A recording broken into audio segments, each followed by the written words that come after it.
والذين اتخذوا مسجدا ضرارا وكفرا وتفريقا بين المؤمنين وإرصادا لمن حارب الله ورسوله من قبل وليحلفن إن أردنا إلا الحسنى والله يشهد إنهم لكاذبون. لا تقم فيه أبدا لمسجد أسس على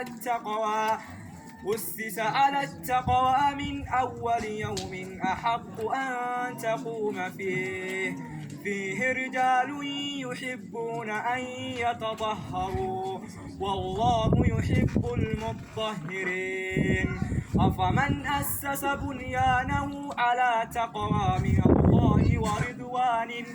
من الله ورضوان خير أم من أسس بنيانه على شفا جرف نار فانهار به في نار جهنم والله لا يهدي القوم الظالمين. لا يزال بنيانهم الذي بنوا ريبة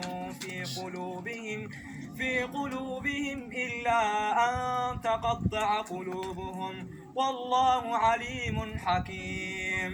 إن الله اشترى من المؤمنين أنفسهم وأموالهم بأن لهم الجنة يقاتلون في سبيل الله فيقتلون ويقتلون وعدا عليه حقا في التوراة والإنجيل والقرآن ومن أوفى بعهده من الله فاستبشروا ببيعكم الذي بايعتم به وذلك هو الفوز العظيم.